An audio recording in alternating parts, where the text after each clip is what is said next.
پاکستان تحریک انصاف نے 27ویں آئینی ترمیم کو باکو ترمیم کا نام دے دیا۔ بیرسٹر گوہر کا کہنا ہے کہ ہم آئینی ترمیم کو تسلیم نہیں کرتے، ہم سمجھتے تھے کہ ترمیم سے عدلیہ مضبوط ہوگی۔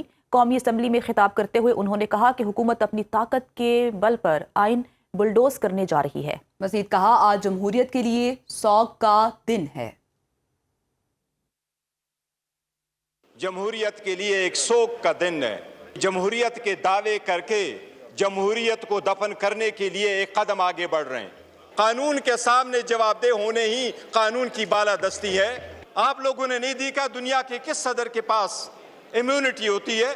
عوام کو باور کرانا چاہتے ہیں کہ صدر اگر چلا جائے تو اس کے پاس سمن نہیں جانا چاہیے۔ بتائیں آپ کے 15 صدر گزر گئے، کون سا صدر ہے جس کے پاس سمن جا چکا ہے؟ ہم کوشش کریں گے، ہم ان کو قانون کے کٹہرے میں لائیں گے اور انشاءاللہ ہو کے رہے گا۔ وفاقی وزیر صحت مصطفیٰ کمال نے 28ویں ترمیم کو بہترین قرار دیا ہے۔ کہا ایم کیو ایم کی تجاویز پر مشتمل 28ویں ترمیم جلد اس ایوان میں آئے گی۔ کچھ جماعتوں کے اعتراض پر ایم کیو ایم کی تجاویز کو 27ویں ترمیم میں شامل نہیں کیا گیا۔ مقامی حکومتوں سے متعلق ایم کیو ایم کی تجاویز سے متعلق پر وزیر اعظم اور کابینہ کا شکر گزار ہوں۔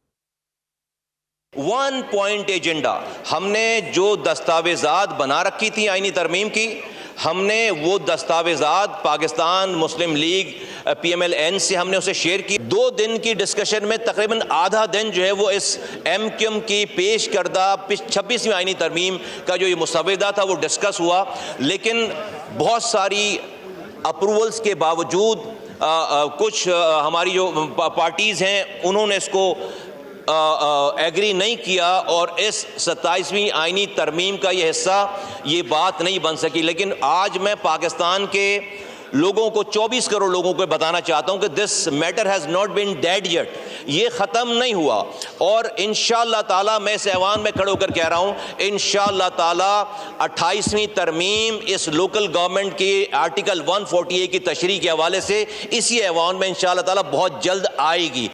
آپ کو بتائیں سینٹ سے منظوری کے بعد 27ویں ترمیم قومی اسمبلی میں پیش۔ وزیر قانون اعظم نذیر تارڑ کا مسودے کے مندرجات پر اظہار خیال۔ کہا میثاق جمہوریت میں آئینی عدالت کے قیام کا بنیادی نقطہ شامل تھا۔ دنیا بھر میں آئینی معاملات کی سماعت آئینی بینچ کرتا ہے۔ ماضی میں سو موٹو کا اختیار وزراء اور وزیر اعظم کے لیے استعمال کیا جاتا رہا۔ چارٹر آف ڈیموکریسی میں بنیادی نقطہ تھا آئینی عدالت کے قیام کا۔ ترمیم جو ہے وہ مشاورت سے ہی ہونی چاہیے اور ہمیشہ آئین میں ترمیم لارجر کنسنسس ڈیولپ کر کے کی جاتی ہے۔ آئینی عدالت کے قیام کی بجائے آئینی بینچز کے قیام پہ اتفاق کیا اور پھر وہ ترمیم پاس ہوئی۔ ججز اپوائنٹمنٹ ہے وہ دنیا بھر میں ایک لارجر کولیجیم کرتا ہے۔ جو سو موٹو کا اختیار ہے اسے ختم کیا گیا ہے۔ سو موٹو کی نظر کبھی کوئی وزیر اعظم ہو گیا، کبھی ملک کی معاشی نظام ہی بٹھا دیا سو موٹو نے۔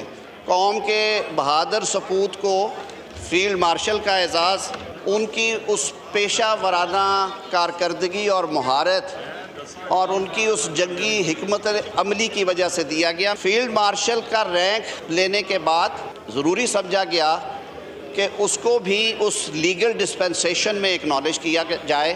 یہ اعزاز جو ہے یہ آپ کے ساتھ تا حیات رہتا ہے۔